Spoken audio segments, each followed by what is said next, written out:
Out of control है दुनिया, बोल है तेरी दुनिया, बोल है। अब वक्त हुआ है विजन 2040 का। दुनिया बोल है तेरी दुनिया, बोल है। ये मेरा फेवरेट सेगमेंट है और पूरे हफ्ते मुझे फ्राइडे का इंतज़ार होता है क्योंकि मुझे पता होता है कि हम यहाँ पे बात करने वाले हैं सिविक सेंस की, एक नए विजन की। और जब भी हम सिविक सेंस की बात करते हैं तो हमारे जहन में सबसे पहले क्या आता है? जस्ट इमेजिन क्या आता है? मेरे जहन में सबसे पहले दुबई की मिसाल आती है क्योंकि हम पाकिस्तानी ही होते हैं जो यहाँ से दुबई जाते हैं, एकदम इतने बदल जाते हैं, हर चीज़ हमारी बदल जाती है, ट्रैफिक के रूल्स एंड रेगुलेशंस। और अगर हम ट्रैफिक की बात ना भी करें, समंदर की सफाई, वहाँ पे हम कोई कचरा नहीं फेंकते, रोडों की सफाई, सड़कों की सफाई, सिक्योरिटी के हवाले से हम अपने आप को बहुत सेफ महसूस करते हैं। आपको हर जगह सिर्फ पोल्यूशन फ्री, आपको हर चीज़ खुली खुली साफ साफ नज़र आती है। तो जब हम दुबई की बात करते हैं हमेशा हमारी ख्वाहिश होती है, इनफैक्ट हर पाकिस्तानी की ख्वाहिश होती है पाकिस्तान में भी हमें ऐसी रहने की जगह मिल जाए। और ये एक विजन है जो कमांडर साहब लेके आए हैं, उनका विजन है जो 2040 तक इंशाअल्लाह मुकम्मल हो जाएगा और आपको और हमें, हम सबको एक दुबई जैसा एक अच्छा सा माहौल, एक अच्छा लिविंग स्टैंडर्ड हमें यहाँ कराची में मिल जाएगा। तो आइए वेलकम कहते हैं रिटायर्ड कमांडर जाकिर साहब को, हमारे साथ आज मौजूद हैं। अस्सलाम वालेकुम। अस्सलाम वालेकुम। कैसे हैं कमांडर साहब? अल्हम्दुलिल्लाह। Welcome back again. भाई मुझे तो पूरे हफ्ता इंतजार रहता है इस जुम्मे का कि मुझे क्यूरियोसिटी हो गई है अब कि अब मुझे मज़ीद पता चले आपके इस विजन के बारे में, आपके इस जो लिविंग स्टैंडर्ड आप एक देना चाह रहे हैं, हम पाकिस्तानियों के लिए बना रहे हैं, कितना बेहतरीन ख्वाब है आपका ये। हमारी दुआ है कि जल्द से जल्द पूरा हो जाए। सबसे पहले बताइए मुझे कमांडर साहब के कमांडर सिटी में सिस्टम ऑफ लिविंग जो है वो बाकी ममालिक से कैसे मुख्तलिफ है? जी बिल्कुल, सिस्टम ऑफ लिविंग देखें सबसे ज़्यादा मैटर करता है। एक कौम और हुजूम में फ़र्क ये है कि एक कौम एक सिस्टम फॉलो करती है और हुजूम जो है वो इस सिस्टम को तोड़ता है। एक बेदब निज़ाम होता है हुजूम में, जिसे जंगल का कानून भी दूसरे लफ्ज़ों में हम कहते हैं। तो जो भी डेवलप्ड कंट्रीज़ हैं, जब हम उधर जाते हैं या उनकी मिसाल कहीं कोट करते हैं तो फ़र्क ये है कि यही इंसान वहाँ भी बसते हैं, यही तफरीक वहाँ भी आपको मिलेगी, लेकिन वहाँ एक निज़ाम आपको मिलेगा, एक रब्त का निज़ाम, एक सिस्टम, जिसकी वजह से लोग जो है वो खुशहाली की तरफ भी जाते हैं, लोगों को इंसाफ भी मिलता है, लोगों को साफ़ सुथरा इन्वायरमेंट भी मिलता है, जो एजुकेशन है वो भी बच्चों को मिलती है जो उनका राइट है, ठीक है। इसी तरह जराइम भी कम होते हैं, जब हमें पता होता है कि मुजरिम पकड़ा जाएगा और उसे सज़ा मिलेगी तो ज़ाहिर है जुर्म कम हो जाते हैं। तो सिस्टम बड़ा मैटर करता है।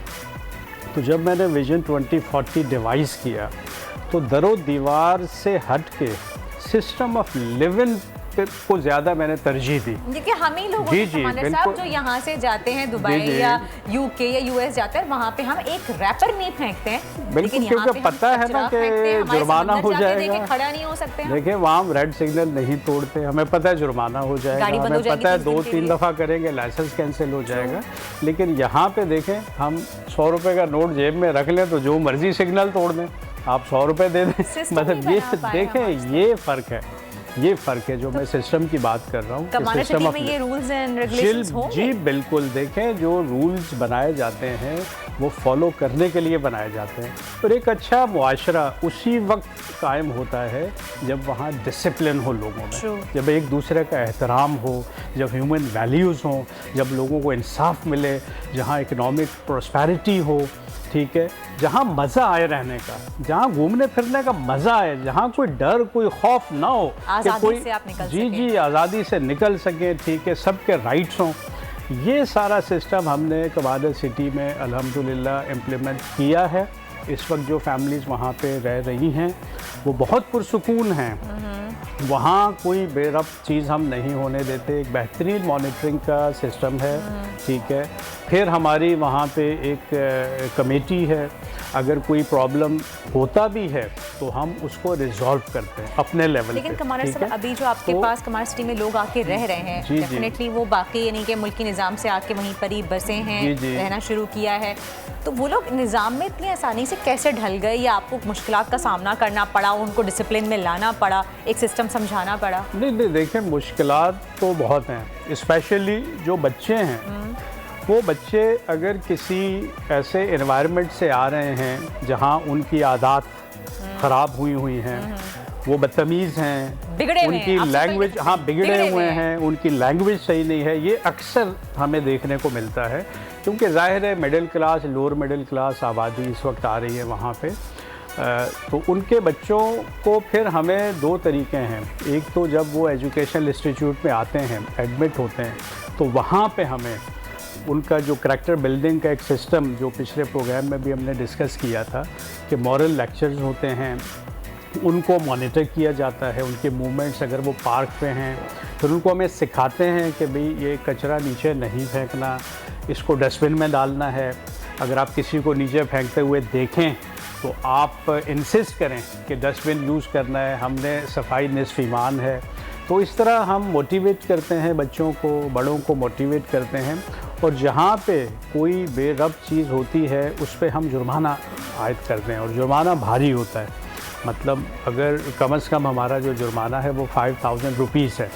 अगर हमने पान भी कहीं ऐसी जगह पे थूक दिया जहाँ जो है जी ये मेरा अक्सर अगला सवाल था आपकी जानिब कि आप मुझे ये बताएं कि जो फैमिलीज रहने के लिए कमारे सिटी में आ रही हैं, आप उनको पान और गुटखा और छालियाँ खाने से कैसे रोक रहे हैं? देखिए, आप मुकम्मल तौर पे तो रोक नहीं सकते, अब ज़ाहिर है जिनको आदत हैं, लेकिन बच्चों के लिए हमने बिल्कुल मना किया हुआ है। ठीक है, कोई दुकानदार उनको नहीं फ़रोख्त कर सकता। फिर अगर आप पान इस्तेमाल कर रहे हैं तो उसको आपने डस्टबिन के अंदर थूकना है, उसके थूकने पे पाबंदी है रोड गलियों पे या ऐसी साफ़ सुथरी जगहों पे, पार्क्स पे, पब्लिक एरियाज़ पे, और उस पर जुर्माना है जो मैंने बताया कि मिनिमम 5000 फाइन हमने रखा हुआ है। तो उसकी वजह से लोग जो है वो फॉलो कर रहे हैं रूल्स को, क्योंकि उन्हें पता है कि एक तो मॉनिटरिंग का सिस्टम अच्छा है, वो जुर्माने से बच नहीं सकते, और दूसरा जुर्माना जो हमने किया है वो हमने फिर वसूल भी किया है। क्योंकि अगर आप जुर्माना 2-3 दफ़ा नहीं पे करेंगे तो आपको सोसाइटी से फिर बाहर निकलना है। अच्छा। क्योंकि बायलॉज बहुत स्ट्रिक्ट हैं, अगर आप बायलॉज को फॉलो नहीं करेंगे तो आपका वहाँ घर ख़रीद सकते हैं, वहाँ रह नहीं सकते। रहने के लिए बायलॉज को फॉलो करना ज़रूरी है, और यही वो निज़ाम है जिसकी वजह से एक अच्छा मुआशरा तश्कील देता है। और यही वजह है कि जो कम्युनिटीज़ वहाँ पे आ रही हैं वो बेशक डिफरेंट इलाकों से कराची के आ रहे हैं, बच्चे बिगड़े हुए भी आ रहे हैं, लेकिन जब वो उस चारदीवारी के अंदर आ जाते हैं जो शहर हमने बसाया है, तो वो रब्त में आ जाते हैं। क्योंकि उन्हें पता है कि यहाँ पे चीज़ें नहीं कर सकते बेरब्त सिस्टम वाली जो इससे पहले वो करते आए हैं, और अगर वो पकड़े गए तो उनको वार्निंग्स भी मिलेंगी, उन पे फ़ाइन भी होंगे, और फिर किसी स्टेज पे उन्हें कमांडर सिटी से निकाला भी जा सकता है, और कुछ फैमिलीज़ को हमने निकाला भी है। अच्छा, यानी कि आप अमल कर चुके हैं? जी, पिछले 6 महीने में हम 2 फैमिलीज़ को कमांडर सिटी से निकाल चुके हैं। और क्या किया था उन्होंने? एक चोरी में इन्वॉल्व थी और एक फैमिली इमोरल एक्टिविटीज़ में इन्वॉल्व थी। जो कैमरे हमारे सिक्योरिटी के लगे हैं उनके हर जगह प्रॉपर रिकॉर्डिंग उसके अंदर मौजूद होती है हमारी।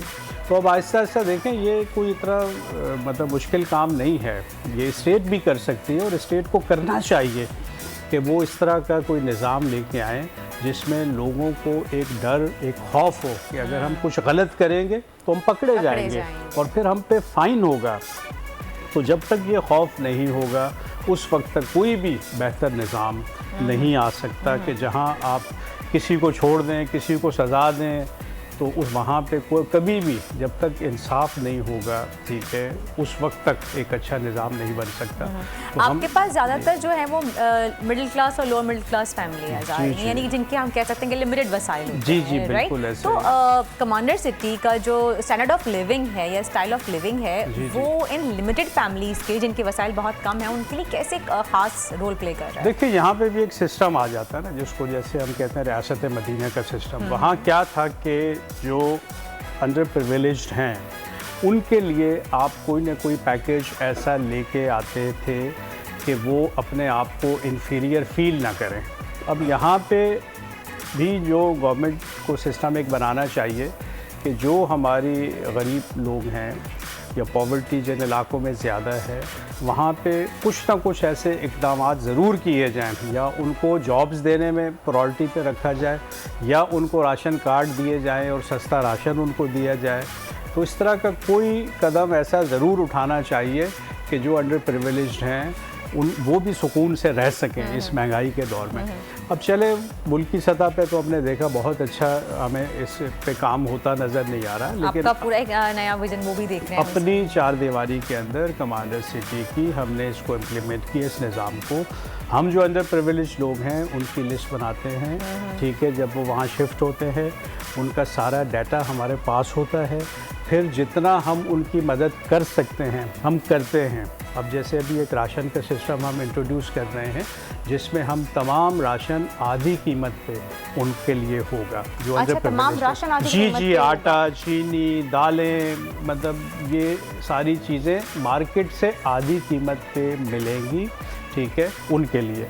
ठीक है, उनके बच्चों की फ़ी बहुत कम होगी, जिस तरह हम जब एजुकेशन पे हमने बात की थी। जी जी, फैमिलीज का पूरा मॉनिटरिंग करेंगे आप। देखिए, महरूमी नहीं होनी चाहिए, महरूमी के शिकार ना हो, ठीक है। रब ने हमें सलाहियतें, किसी को बहुत दौलत से नवाजा है रब ने, ठीक है, कि वो सोने का चम्मच मुंह में लेके कुछ बच्चे पैदा होते हैं, ठीक है, कि बाप दादा की जायदाद है सारी, और कुछ गरीब होते हैं जो मेरी तरह जो है वो अपनी मेहनत से आगे बढ़ते हैं और अपने आप को मनवाते हैं फिर किसी स्टेज पे। तो जो इस तरह जो है वो इंसान देखें जिस्मानी तौर पे भी माजूर हो सकता है कोई, ठीक है, ये मतलब अब रब की मर्ज़ी है। अगर पैदाइशी कोई आपकी डिसेबिलिटी है तो अब डिसेबल लोगों के लिए भी आपने, जिस तरह हम जब 5% घर मुफ्त देते हैं तो उसमें 3 कैटेगरीज होती हैं, एक बेवा, यतीम बच्चे, माइनर्स और डिसेबल पर्सन्स, ठीक है। तो उनको साथ लेके हमें चलना होता है। इनके लिए फिर हम जॉब्स भी क्रिएट करते हैं, इनको जॉब्स में हम प्रायोरिटी पे रखते हैं। इन लोगों को जो ज़्यादा गरीब होते हैं, जो अंडर प्रिविलेज होते हैं, इनको हम प्रायोरिटी देते हैं, जॉब्स में भी प्रायोरिटी देते हैं। इस तरह राशन कार्ड वाला सिस्टम भी हम लेके आ रहे हैं और घर भी फ्री वाला जो एक सिस्टम है। एजुकेशन में इनकी फ़ीसें कम होती हैं, मेडिकल साइड पे भी इनकी फ़ीसें कम होती हैं, ठीक है। तो इन्हें हम सब्सिडीज़ देते हैं, ठीक है। तो इस तरह से जो है वो ये एक निज़ाम है जिससे जो है गरीब आदमी भी उसी इज़्ज़त से वहाँ पे रह सकता है कमांडर सिटी में, जिस इज़्ज़त से मिडिल या अपर मिडिल या अमीर आदमी, क्योंकि आगे अमीर आदमी भी आएंगे, क्योंकि हमारे 500 गज़ के, 1000 गज़ के बैंगलोज, 250 गज़ के बैंगलोज भी आ रहे हैं। फार्म हाउसेज़ 1-1 एकड़ के हमने अभी दिए हैं। तो इस तरह मतलब वहाँ रिच लोग भी आएंगे आहिस्ता आहिस्ता जब एक अच्छी सोसाइटी बनेगी। लेकिन जो गवर्नमेंट का काम होता है कि अमीरों से किसी तरह पैसा निकलवा के गरीबों तक पहुंचाया जाए ताकि जो इनइक्वालिटीज़ हैं उनको ख़त्म किया जाए, सही, ठीक है। तो उनको जिस हद तक हम ख़त्म कर सकते हैं हम अपने निज़ाम में उसको ख़त्म कर रहे हैं और लोगों को कंफर्ट दे रहे हैं, बेशक वो गरीब हों, बेशक वो डिसेबल्ड हों, बेशक वो बेवा ख़वातीन हों या यतीम बच्चे हों।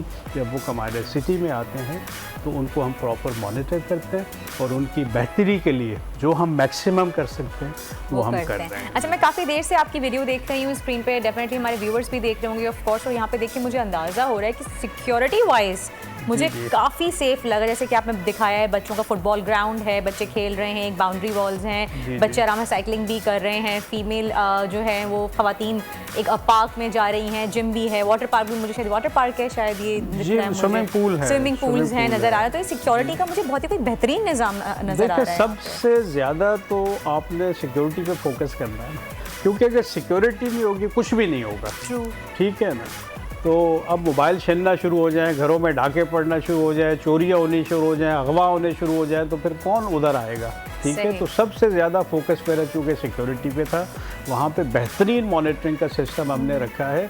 आप बेशक पार्क में हो, आप बेशक स्कूल में हो, आप बेशक स्विमिंग पूल साइड पे हो, कहीं पे भी हो, you are being monitored through security cameras. आपके मूवमेंट रिकॉर्ड हो रही हैं और जब भी कोई इंसिडेंट होता है हम सारी रिकॉर्डिंग्स चेक करते हैं और हम मुजरिम तक पहुंच जाते हैं। अच्छा, ये आपका हॉस्पिटल भी उसी के अंदर ही है? जी बिल्कुल। अब मुझे एक सवाल बहुत इंपॉर्टेंट करना चाहिए कि बच्चों के हवाले से बात करते हैं तो बीइंग अ मदर सबसे पहले जहन में आता है कि जी आपके रोड्स भी अंदर ही हैं, उसी के आसपास आपके घर भी बने हुए हैं, पार्क्स भी हैं और आपके स्विमिंग पूल एरियाज़ भी हैं।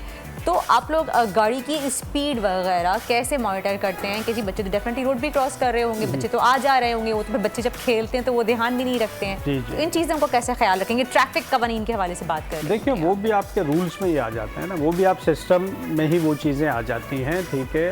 वहाँ स्पीड लिमिट है, स्पीड लिमिट डिफरेंट जगहों पे डिफरेंट है, ज़्यादा स्ट्रीट्स में कम है, जो हमारा मेन बुलेवार्ड है उसमें थोड़ी ज़्यादा हमने स्पीड लिमिट रखी हुई है, लेकिन आपको उस स्पीड के अंदर रहना है।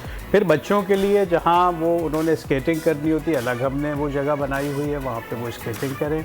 इस तरह साइकिलिंग करनी है तो उसके लिए जो मेन 2 लेन्स हैं वो नहीं इस्तेमाल कर सकते, वो 3rd लेन में लेफ़्ट वाले में जो साइकिलिंग करेंगे, साइकिलिंग की अलग लेन बनाई है आपने। इसी तरह जो है स्पोर्ट्स के लिए उनको स्पोर्ट्स एरिया में जाना है, वो रोड पे गलियों में बिल्कुल इजाज़त नहीं है किसी किस्म की। जैसे गलियों में क्रिकेट चल रहा है तो बैडमिंटन चल रहा है, बिल्कुल इजाज़त नहीं है, बिल्कुल इजाज़त नहीं है। उसके लिए चूँकि हमने जगह जगह हमने वो फैसिलिटीज़ वो बना के दिए हैं, तो फिर वहाँ पे और वहाँ प्रॉपर जो है हमारे ट्रेनर्स होते हैं जो प्रॉपर बच्चों को सिखाते हैं। स्पोर्ट टाइमिंग हैं अलग अलग, हॉर्स राइडिंग है वहाँ पे, स्विमिंग है, तीरंदाजी है, ठीक है। अब तीरंदाजी से चूँकि फोकस इम्प्रूव होता है बच्चों का, तो वो भी हमने मस्क की रखी। तो ये है कि बहुत हेल्दी एक्टिविटीज़ हैं जिसमें तमाम बच्चे भी हिस्सा ले सकते हैं, तमाम बड़े भी हिस्सा ले सकते हैं, और यही एक अच्छे मुआशरे की पहचान होती है कि वहाँ पे इस तरह की हेल्दी एक्टिविटीज़ होती हैं, वहाँ पे एक रब्त का निज़ाम होता है, वहाँ पे रूल्स एंड रेगुलेशन को फॉलो किया जाता है। और यहाँ चूँकि सब लोग फॉलो कर रहे हैं, तो इसलिए मुझे उम्मीद है कि इंशाल्लाह जब मेरा मॉडल 2025 में ये कंप्लीट होगा, तो 5000 घरों का या 25,000 लोग जब इसमें बसेंगे, तो फिर मैं सही मानों में दुनिया को दिखा सकूंगा कि आए देखें एक बेहतरीन सिस्टम ऑफ लिविंग, आके देखें कमांडर सिटी। बेशक, और इंशाअल्लाह हम भी देखने के लिए आएंगे, और हमारी दुआ है कि जल्द से जल्द आपका ये ख्वाब, ये विजन आपका जल्द से जल्द पूरा हो। आमीन। Thank you so much for coming commander साहब, बहुत बहुत शुक्रिया आपके वक्त का। और जनाब आप देखें कि रियासत मदीना की जब हम बात करते हैं और उसके लिविंग स्टाइल की हम बात करते हैं, तो कमांडर साहब का ये ख्वाब है, ये विजन है, रियासत मदीना जैसी एक छोटी सी वो रियासत अपनी कमांडर सिटी के नाम से बना सकें, जिसको इनाम दिया है विजन 2040 का। इसी दुआ उम्मीद के साथ कि इंशाअल्लाह जल्द पूरा हो, और आप हम जैसे लोग भी जो दुबई जाने के ख्वाब देखते, दुबई में रहने के ख्वाब देखते हैं, वैसा ही लिविंग ऑफ सिस्टम हमें पाकिस्तान और हमारे अपने शहर कराची में स्पेशली मिल जाए। तो इसी दुआ के साथ आज का शो ख़त्म होता है। फिर मिलेंगे आपसे मंडे को। अपना बहुत ख्याल रखिएगा, दुआ में मुझे मीटिंग को याद रखिएगा। अल्लाह हाफ़िज़। दुनिया